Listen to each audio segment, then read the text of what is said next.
गांव में मनोज नाम का एक गरीब असहाय आदमी रहता था। पत्नी रिया और बूढ़ी माँ को लेकर ही उसका परिवार चलता। मनोज की पत्नी बहुत झगड़ालू और हिंसक थी। वो सास को मौका मिलते ही ताने देती।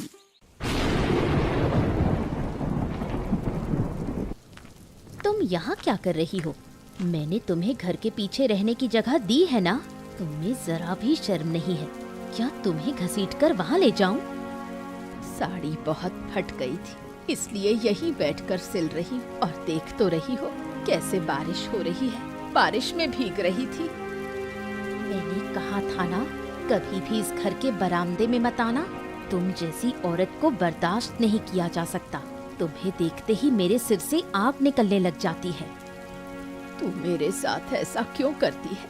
मैंने तेरा क्या बिगाड़ा है? मैं तो हमेशा चुपचाप अकेली रहती हूँ। तो वक्त का खाने को मिले तो खा लेती हूँ, नहीं तो बिना खाए रह जाती हूँ। तुम इस घर का बोझ हो। तुम्हारे कारण हमें कितनी परेशानियाँ उठानी पड़ती हैं, तुम जानती भी हो। मैंने सोचा था 2 दिन मायके जाऊंगी, तुम्हारी वजह से जा ही नहीं पाती। तेरी इच्छा हो तो चली जाना, मेरे लिए चिंता मत कर। नहीं नहीं, तुम्हें छोड़कर कहीं नहीं जाऊंगी। पता नहीं तुम्हारे रहते क्या हो जाए। तू मेरे साथ ऐसा क्यों करती है? देख लेना, एक दिन तेरा हाल मुझसे भी बदतर होगा। तेरे भाग्य में बहुत दुख लिखा है। वाह वाह, बड़ी बातें करने लगी हो। बरामदे से तुम्हें लात मार कर निकाल दूंगी। लात मारना ही तो बाकी है। देख रही हूँ आजकल तुम ज्यादा बोलने लगी हो। खाना बंद करना पड़ेगा। खाना नहीं मिलेगा तो मुंह भी बंद हो जाएगा। एक वक्त का खाना देती है, उस पर भी ताने देती है। ऊपर वाला क्यों मुझे मौत नहीं देता? मरोगी तो हम बचेंगे। मैं यहाँ से जा रही हूँ। अब कभी इस घर की दहलीज पर पाँव नहीं रखूंगी। अपने ही घर में जगह नहीं, यही तो मेरे नसीब में था। मनोज श्याम नगर के महाजन के घर काम करता था। वहीं रात को भी रहता। महीने में केवल 1-2 दिन ही घर आता पत्नी और माँ से मिलने। बाबू, कई दिन हो गए हैं मैं घर नहीं गया हूँ। मेरी बूढ़ी माँ के लिए मेरा मन बहुत बेचैन हो रहा है। अगर आप अनुमति दें तो मैं घर होकर आऊं। देखो, महीना तो लगभग खत्म ही है, तो महीना खत्म होने दो, फिर तनख्वाह लेकर जाना। अभी जाओगे तो खाली हाथ जाना पड़ेगा। हाँ, पर अगर आप मुझे थोड़ा पहले ही पैसे दे देते तो बड़ा अच्छा होता।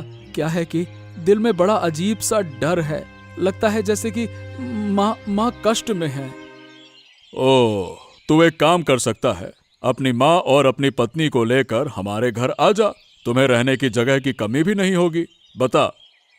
अब ये तो संभव नहीं है बाबू। अपना घर छोड़कर रहना ठीक नहीं है।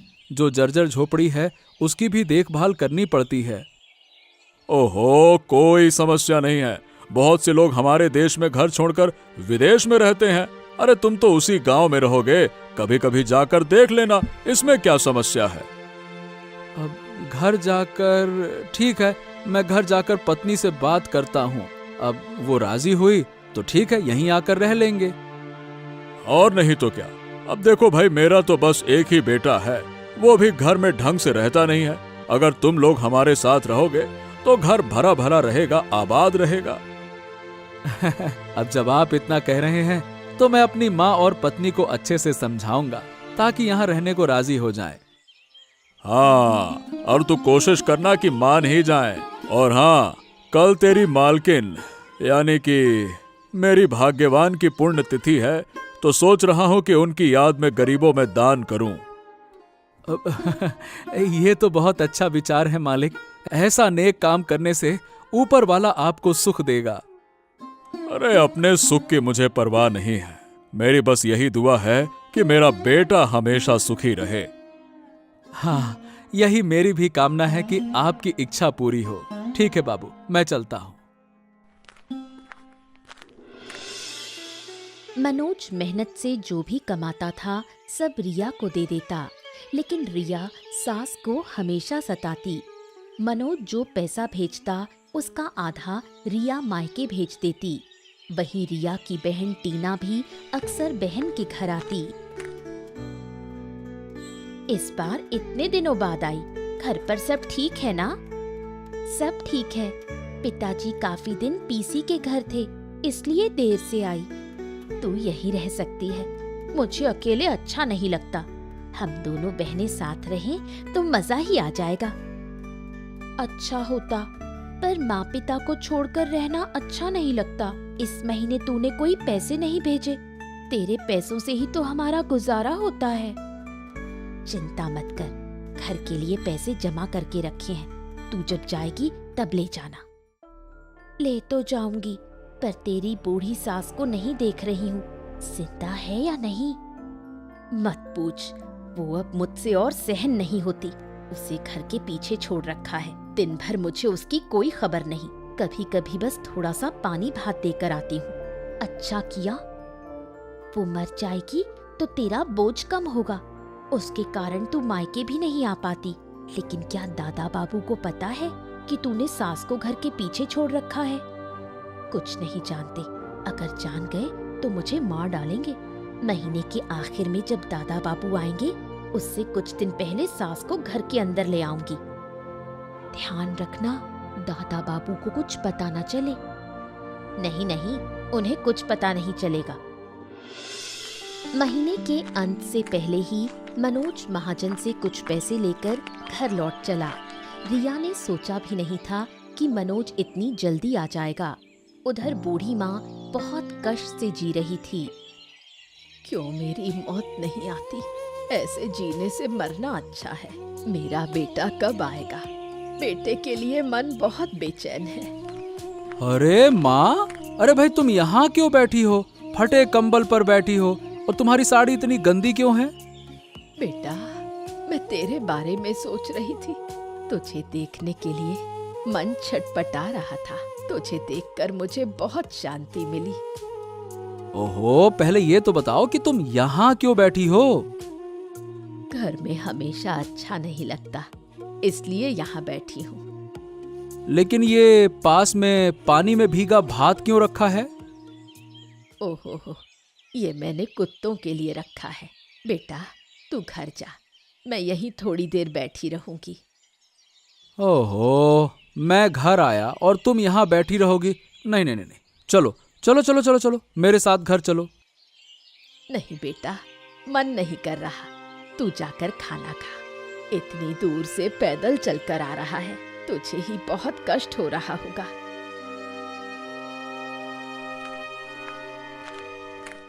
ओह, तुम आ गए? कब आए?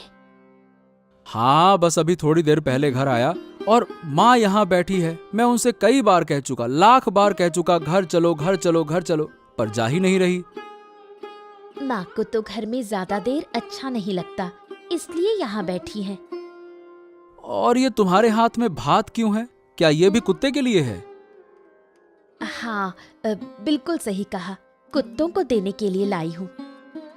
ओहो, तुम सब लोग घर चलो चलो चलो, मुझे तुम सबसे कुछ जरूरी बात करनी है, चलो। श्यामनगर गांव के महाजन का इकलौता बेटा जय था। जय ने पढ़ाई पूरी करके अच्छी नौकरी की। जय की मित्र मीरा बहुत बुद्धिमान, सुंदर और शिक्षित थी। वो हंसमुख और चंचल स्वभाव की थी। जय और मीरा अक्सर गांव में घूमने निकलते। हाय हाय हाय हाय हाय हाय, देखो तो सही कितना सुंदर वातावरण है। हाँ, मेरा तो मन कर रहा है कि नदी के बीचों बीच एक घर बना लूं। तुम शादी करके पत्नी ले आओ और फिर नदी के बीचों बीच हमेशा रहो। अब देखो मीरा, मैंने तो तय कर लिया है कि मैं शादी वादी नहीं करूंगा। अरे भाई, बहुत झंझट है शादी। अरे वाह, शादी से इतना डर? मैंने तो तुम्हारे लिए लड़की भी देख रखी है। हैं, सच में? और कैसी लड़की देखी है तुमने, बताओ? तुमसे उम्र में 10 साल बड़ी, भूत जैसी दिखती है। दिन में भी रोशनी जलाकर देखना पड़ता है। सच में तुम्हारी ही पसंद की लड़की से मैं शादी करूंगा, देखना। लेकिन लड़की रात को पेड़ पर रहती है। हाँ तो ठीक है, मैं भी उसके साथ पेड़ पर रह लूंगा। अच्छा, तो आधा महीना नदी में रहना और आधा महीना पेड़ पर रहना। अरे खैर छोड़ो ये सब मजाक। अब शादी वादी के बारे में और बात नहीं करते। अब देखो मुद्दे की बात ये है कि तुम्हारे जैसी कोई लड़की मिले तो शादी करूंगा, नहीं तो कभी नहीं करने वाला। ठीक है, अब मैं तुम्हारी शादी का जिक्र नहीं करूंगी। ओहो, नाराज हो गई क्या? अरे नाराज मत हो। देखो तुम्हारे नाराज होने से ना मुझे बहुत बुरा लगता है। मैं क्यों नाराज हूँ? अरे देखो देखो, पक्षियों का झुंड उड़ रहा है। अरे हाँ, कितना सुंदर दृश्य है ना? बहुत सुंदर। अब हमें घाट की तरफ चलना चाहिए।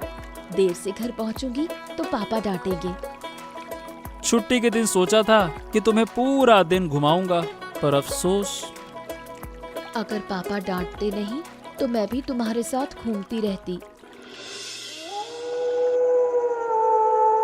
कुछ दिन हो गए मनोज घर पर है। इन दिनों उसकी माँ को इस घर का सहारा मिला। मनोज को बिल्कुल पता नहीं चला कि उसकी माँ पर इतना अत्याचार होता है। अब कल तो मुझे वापस जाना ही होगा। काश कुछ दिन और रुक पाता, लेकिन क्या करें, अब रुकना मुमकिन नहीं है। बेटा, कुछ दिन और रुक जा। माँ, आप कैसी बातें करती हैं? अगर इतने दिन घर पर रहेगा तो आपके बेटे का काम कौन करेगा? उसके कमाए पैसों से ही तो हमारा घर चलता है। अच्छा, महाजन कह रहा था कि मैं तुम्हें भी साथ ले आऊं। उनका बड़ा घर है, उनके इकलौते बेटे के अलावा और कोई वहां है नहीं। अगर हम सब उनके घर में रहेंगे तो उन्हें अच्छा लगेगा। नहीं नहीं, हम कहीं नहीं जाएंगे। तुम हमें ले जाने की बात मत करना। बेटा, मुझे अपने साथ ले चल। मैं इस घर में नहीं रहना चाहती। मेरा मन हमेशा तेरे पास ही रहता है। माँ, आप ये कैसी बचकानी बातें कर रही हैं? आपका बेटा क्या छोटा बच्चा है जो आपके बिना रह नहीं सकता? बेटा चाहे बड़ा हो जाए, लेकिन माँ के लिए हमेशा छोटा ही रहता है।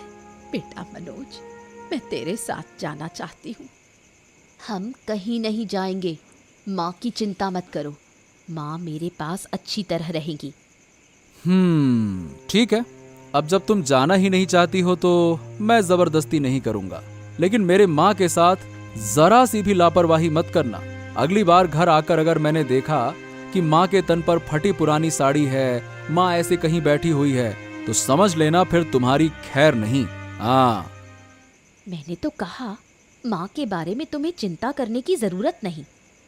ए माँ, तुम्हें अगर कोई भी तकलीफ हो तो मुझे तुरंत बता देना। मैं खुद मेहनत करता हूँ, लेकिन हमेशा ध्यान रखता हूँ कि तुम लोगों को कोई कष्ट ना हो। महीने का जो वेतन मिलता है सब कुछ घर ही पे दे देता हूँ। महाजन खाना पीना दे ही देता है, इसीलिए अपने पास एक भी पैसा नहीं रखता हूँ। बेटा, तू इतनी मेहनत क्यों करता है? मैं तेरी माँ हूँ। तेरी तकलीफ सुनकर मेरा दिल दुखता है। अरे माँ, तुम मेरी फिक्र मत करना। अगर तुम अच्छे से न रहोगी ना तो मैं भी अच्छे से नहीं रह पाऊंगा। अच्छा, अब बहुत रात हो गई है, सोना चाहिए। कुछ दिन रहने के बाद मनोज फिर महाजन के घर चला गया। मनोज के जाने से रिया बहुत खुश हुई। उधर मनोज की माँ फिर रिया के अत्याचार की शिकार बनने लगी। दीदी, तुम महाजन के घर जाने को राजी क्यों नहीं हुई? वहाँ रहती तो बहुत आराम से रहती। वहाँ रहकर क्या मायके पैसे भेज पाती और फिर बूढ़ी माँ बेटे के सामने रहती, उन्हें कुछ कह भी नहीं पाती। अगर बूढ़ी माँ दादा बाबू को सब बता दे तो तब तुम्हारा क्या होगा? नहीं नहीं, बूढ़ी अपने बेटे से कभी कुछ नहीं कहेगी। ऐसे कहेगी तो बेटे को दुख होगा, इसलिए वो कुछ नहीं बताएगी। ये बूढ़ी तुम्हारे लिए मुसीबत बन गई है, इसे खत्म कर दो। एक काम क्यों ना करे, खाने में जहर मिला दे और बूढ़ी को मार डाले। खाने में जहर मिलाओगी तो पकड़ी जाओगी, कुछ और सोचो। तो बूढ़ी को जिंदा ही जमीन में गाड़ देंगे, किसी को पता भी नहीं चलेगा और हमें भी कोई परेशानी नहीं होगी। ये अच्छा विचार है। रात को बूढ़ी तो सोती रहती है, हम दोनों मिलकर काम कर लेंगे। घर के कोने में जो आम का पेड़ है उसके नीचे पहले गड्ढा खोदना होगा, फिर सोती हुई बूढ़ी को उठाकर उसमें गाड़ देंगे। दादा बाबू अपनी बूढ़ी माँ के लिए जो दिखावा करते हैं उसे देखकर तो जलन होती है। बूढ़ी खत्म हो गई तो उनका दिखावा भी खत्म हो जाएगा। बिल्कुल सही कहा तूने। इस बार महाजन के घर से बूढ़ी के लिए साड़ी लाया था। इस उम्र में नई साड़ी पहनकर बूढ़ी क्या करेगी? वो साड़ी मत देना, तुम पहन लेना। नहीं, ये मैं अपनी माँ को भेज दूंगी। मैं बाद में अपने लिए नई साड़ी ले लूंगी। दीदी, बहुत देर हो गई, खाना नहीं बनाओगी? हाँ, अब देर हो गई है, चलो खाना बनाना पड़ेगा। महाजन के घर जाने के बाद से मनोज के मन में बेचैनी सी रहती है। उसे बार बार लगता है कि घर में कुछ हो रहा है जो वो समझ नहीं पा रहा था।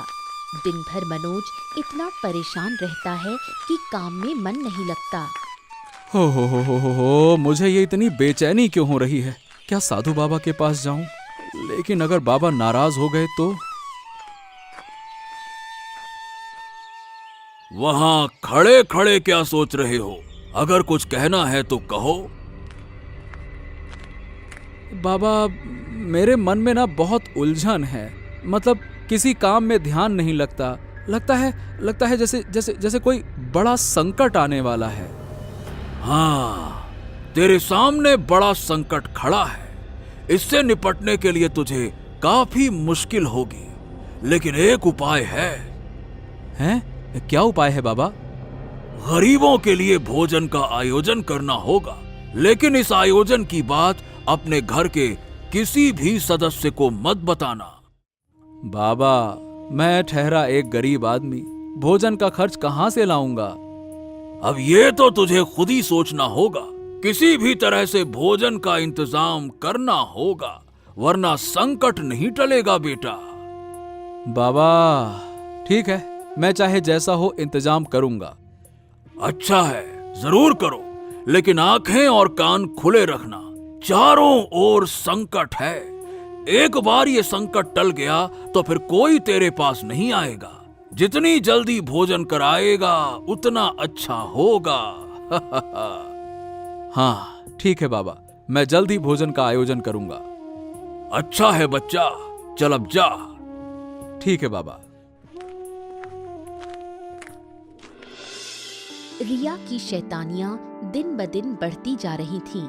वो मौका पाकर मनोज की माँ को मारती पीटती भी थी। आखिरकार दोनों बहनों ने मिलकर बूढ़ी माँ को जिंदा गाड़ने का फैसला किया। दीदी, गड्ढा तो हो गया, अब बूढ़ी को लाना होगा। गड्ढा और बड़ा करना होगा, इतना छोटा गड्ढा नहीं चलेगा। बूढ़ी के लिए इतना काफी है, चलो उसे पकड़ कर लाते हैं। चल। बूढ़ी दिखाई नहीं दे रही, कहाँ गई? यहीं तो रहती थी। टीना, तू जाकर देख तो सही घर में है या नहीं। हाँ, देखती हूँ। कहीं बूढ़ी ने हमारी बातें सुन ली क्या? वो तो सो रही थी, फिर भागेगी कहाँ? दीदी, बूढ़ी कहीं नहीं दिखी। चारों तरफ ढूंढा लेकिन नहीं मिली। लगता है बूढ़ी भाग गई, लेकिन भागेगी कहाँ? जहाँ जाएगी वहीं से पकड़ लाएंगे। कहीं दादा बाबू के पास तो नहीं चली गई? अगर वहाँ चली गई तो मुसीबत हो जाएगी। नहीं, महाजन के घर बूढ़ी जा ही नहीं सकती। उसके पैरों में इतनी ताकत कहाँ? पास पड़ोस में ही होगी। अब हम क्या करें? अगर उसने किसी को सब कुछ बता दिया तो बड़ी मुसीबत हो जाएगी। आज रात ही किसी तरह बूढ़ी को ढूंढना होगा। दीदी, इतनी रात को खोजने की क्या जरूरत है? सुबह हो जाएगी तो खुद ब खुद आ जाएगी। पागल हो गई है क्या? बूढ़ी को ढूंढना ही होगा। लगता है जब हम गड्ढा खोद रहे थे तभी बूढ़ी ने सब सुन लिया। हाँ, मुझे भी लगता है ऐसा ही हुआ। हमारी बातें सुनकर ही बूढ़ी भाग गई। ज्यादा दूर नहीं गई होगी, ढूंढेंगे तो मिल जाएगी। अच्छा चलो, चारों ओर खोजते हैं। कई दिन बीत गए लेकिन बूढ़ी का कुछ पता नहीं चला। खबर मनोज तक भी पहुंची। वो माँ को ढूंढ ढूंढ कर थक गया, पर माँ कहीं नहीं मिली। माँ के लिए मनोज बहुत टूट चुका था। हाँ, बाबू, लगता है कि मेरी माँ कभी नहीं मिलेगी। मैं अपनी माँ से बहुत प्यार करता हूँ। माँ के लिए मेरा दिल फटा जा रहा है। मेरी माँ कहाँ चली गई? अरे बस बस बस बस, तुम्हें शांत रहना होगा, टूटने से कुछ नहीं होगा। हमेशा ऊपर वाले पर भरोसा रखना चाहिए। एक साधु बाबा ने कहा था कि मेरे सामने एक बड़ा संकट है। उनकी बात सच हो गई। रे रे रे रे रे रे। क्या बात कर रहा है? अच्छा, तो ठीक है, तो फिर से साधु बाबा के पास जा, शायद वो तेरी माँ का पता बता दें। बाबा ने कहा था कि मिट्टी के नीचे भोजन पका के गरीबों को खिलाना होगा। मैंने अब तक ये नहीं किया। मैं कहाँ से करूँ ये सब? अरे तो हमारे घर के पीछे एक बागान है, वहाँ जमीन के नीचे सीढ़ियाँ हैं और नीचे बैठने की बहुत सारी जगह है। तो जल्दी से वहाँ भोजन का आयोजन कर, जितना पैसा लगेगा मैं दूंगा। बाबू, आपको पैसों की जरूरत नहीं है। अब देखिए, रहने दीजिए, मेरे पास जो है उसी से हो जाएगा। अब से महीने का जो वेतन बनेगा सब अपने पास रखूंगा। पत्नी को अब एक भी पैसा नहीं दूंगा। अरे लेकिन अगर पत्नी को पैसे नहीं देगा तो उसका काम कैसे चलेगा, बता। क्या करेगी काम चलाकर? जिसने मेरी माँ का ख्याल नहीं रखा, उसके लिए सोचने का कोई फायदा नहीं। मैं अब घर भी नहीं जाना चाहता। अगर माँ मिली ना तो मैं उसे यहीं ले आऊंगा। हाँ, माँ से बढ़कर कोई अपना नहीं होता। माँ के बिना संतान की जिंदगी अधूरी हो जाती है। मैं भी बहुत छोटा था तब मैंने अपने माता पिता को खो दिया। मेरे बेटे की भी किस्मत खराब रही, उसे भी उसकी माँ का प्यार नहीं मिला। सही कह रहे हैं बाबू, माँ के बिना सब कुछ खाली खाली लगता है। इस उम्र में मेरी माँ कहाँ चली गई समझ नहीं आ रहा। अब तेरी माँ की उम्र काफी है, वो कहीं दूर नहीं जा सकती। पैदल चलकर तो बिल्कुल नहीं। हाँ, मेरी माँ बैलगाड़ी में भी नहीं बैठ सकती बाबू, तो गांव से बाहर तो गई ही नहीं होगी। सही कहा आपने। एक बार मैं पूरे गांव में अच्छी तरह से ढूंढता हूँ। हाँ, ये ठीक रहेगा, पहले ढूंढो अच्छे से। बहुत दिनों से महाजन के बेटे जय और मीरा की मुलाकात नहीं हुई थी। लंबे समय तक ना मिलने से दोनों को बहुत बुरा लगा। यहाँ तक कि जय ने मन ही मन निश्चय कर लिया था कि अगर शादी करनी है तो मीरा से ही करेगा। ओहो, तुमसे बहुत दिनों से मुलाकात नहीं हुई। तुमसे मिलने के लिए ना मेरा मन बहुत बेचैन हो रहा था। तुम्हें बुलाऊं तो मिलने के लिए बिल्कुल तैयार ही नहीं होती तुम समझना ही नहीं चाहते। मैं जब तक घर से बाहर नहीं निकल सकती। बाहर निकलने के लिए कितने झूठ बोलने पड़ते हैं। अरे भाई, मेरे लिए ना सही, थोड़ा झूठ तो बोल ही सकती हो ना। तुम्हारे लिए मैं क्यों झूठ बोलूं? तुम मेरे कौन हो? ओहो, ऐसा मत कहो। इस तरह कहने से मुझे बहुत बुरा लगता है, दुख होता है। मीरा, मैं तुमसे एक बात कहना चाहता हूँ, अगर तुम अनुमति दे दो तो। क्या कहना चाहते हो? कहो। बात यह है कि मैं तुमसे शादी करना चाहता हूँ, अगर तुम राजी हो तो। और अगर तुम राजी हो तो मैं अपने पिता को तुम्हारे घर भेज दूंगा। महाजन अंकल को हमारे घर भेज देना। वो जो अच्छा समझेंगे वही होगा। ठीक है, तुम्हारा धन्यवाद, बहुत बहुत धन्यवाद। थोड़ी देर में रात हो जाएगी। हाँ हाँ, सही कह रही हो। चलो वापस चलते हैं। जय, उस पेड़ के नीचे कोई पड़ा हुआ लग रहा है। ओ भगवान, कहीं भूत तो नहीं? भूत जैसी चीज कोई नहीं होती है। चलो जाकर देखते हैं। नहीं, मैं नहीं जाऊंगी। मुझे डर लग रहा है।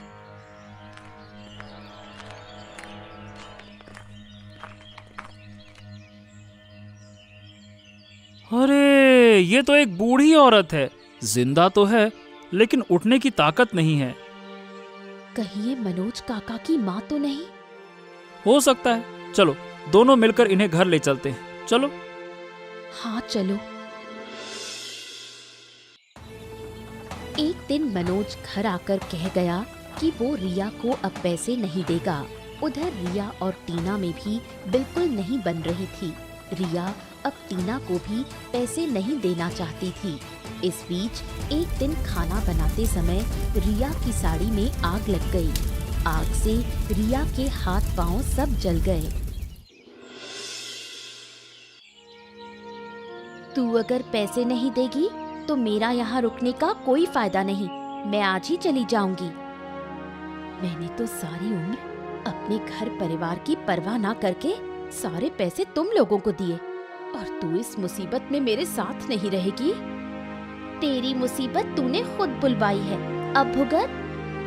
मैंने जो कुछ भी किया सब तुम्हारे लिए किया। किया तो किया, लेकिन क्या इसका मतलब है कि मैं हमेशा तेरे पास रहूं? मेरे हाथ पांव जल गए हैं, कुछ कर नहीं पा रही। थोड़ा ठीक हो जाऊं तब जा। मैं 2 दिन और रुक सकती हूँ, इससे ज्यादा नहीं। तेरे पास रहकर मैं भी मुसीबत में पड़ सकती हूँ। मुझे तो बुढ़िया को ढूंढने से पहले ही निकल जाना चाहिए। मुसीबत में ही असली इंसान की पहचान होती है। तू मेरी सगी बहन है, यकीन नहीं हो रहा। देख दीदी, मैंने तुझे बार बार समझाया था कि बुढ़िया के साथ ऐसा मत कर, पर तूने मेरी एक ना सुनी। अब समझ रही हूँ कि मैंने जो कुछ किया सब गलत था। मुझे तुम्हें पैसे देने के बजाय अपने घर की चिंता करनी चाहिए थी। अगर तू पहले की तरह महीने महीने पैसे दे पाए तो मैं यहीं रह सकती हूँ, वरना नहीं। मैं पैसे कहाँ से लाऊं? तेरे दादा बाबू ने साफ कह दिया है कि अब और पैसे नहीं देगा, और अगर देने की ताकत भी होती तो भी अब मैं कभी तुम्हें पैसे नहीं देती। अपनी गलती समझ चुकी हूँ। दीदी, तेरी ये बातें सुनकर अच्छा नहीं लग रहा। मैं अंदर जा रही हूँ। उस दिन मीरा और जय ने जिस बुढ़िया को पेड़ के नीचे पाया था वो मनोज की माँ थी। मैं अभी तक जिंदा हूँ, यकीन नहीं हो रहा। मुझे तो होश तक नहीं था।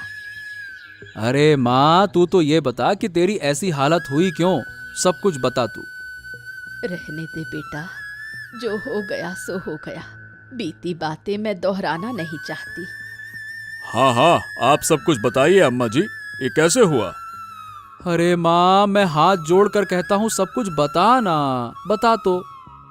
तेरी बीवी और टीना ने मिलकर मुझे जिंदा जमीन में गाड़ना चाहा। घर के कोने में जब वो गड्ढा खोद रही थी और बातें कर रही थी, मैंने सब देख लिया। फिर वहां से भागकर जंगल में चली गई।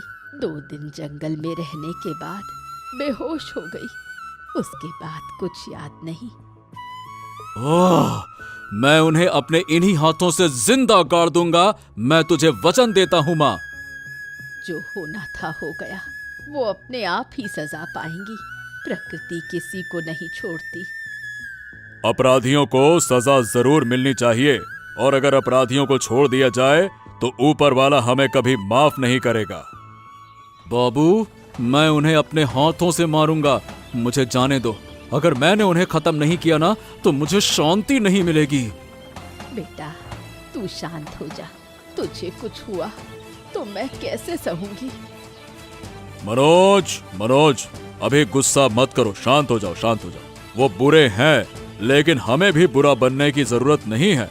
हमेशा याद रख, कुत्ता इंसान के पैर पर काटता है, इंसान कभी कुत्ते के पैर पे नहीं काटता। उन्हें कानून के हवाले कर दो, कानून सही न्याय करेगा। बेटा, तू महाजन की बात मान। ठीक है, आप लोगों को दुख हो, ऐसा काम नहीं करूंगा मैं।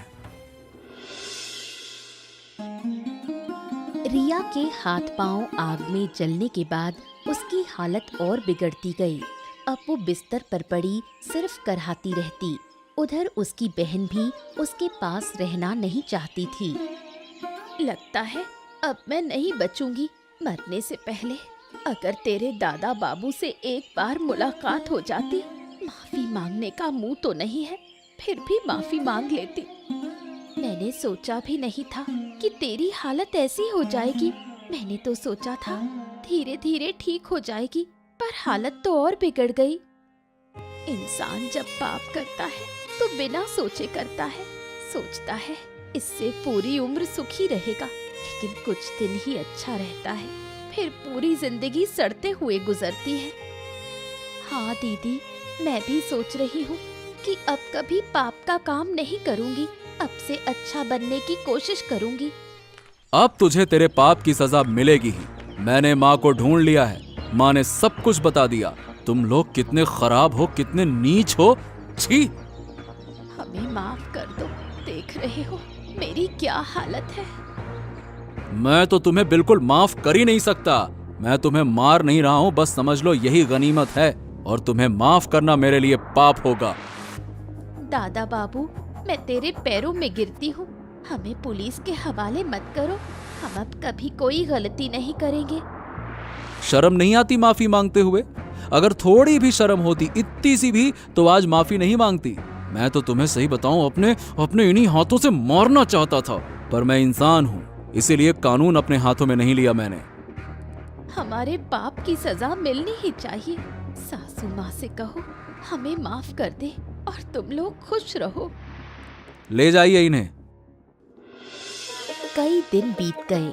मनोज ने आखिरकार भूमिगत भोज का आयोजन किया ताकि अब कोई मुसीबत उसे छू भी ना सके। आप सब लोग पेट भर कर खाइए, कोई खाली प्लेट यहाँ से ना जाए। हाँ, अब से अगर आपको किसी चीज की जरूरत हो तो मुझे बताइए, मैं मदद करूंगा। तो मनोज, अब से तू अपनी माँ को लेकर हमारे घर में ही रहेगा। हाँ, बीच बीच में अपने घर को भी देख लेना। अच्छा, अब मैं सब लोगों से कहना चाहता हूँ कि अगले महीने की 10 तारीख को मेरे बेटे जय और मीरा की शादी है। इस शादी में आप सभी आमंत्रित हैं। हाँ हाँ बिल्कुल, और महाजन बाबू की बात कोई भूलना मत, सभी आना। हाँ। इसके बाद मनोज अपनी माँ को लेकर महाजन के घर में रहने लगा। महाजन ने मनोज की भी दूसरी शादी करवा दी। उसकी दूसरी पत्नी बहुत अच्छी निकली। ऐसी ही और रोचक कहानियां देखने के लिए हमारे चैनल को सब्सक्राइब करना ना भूलें।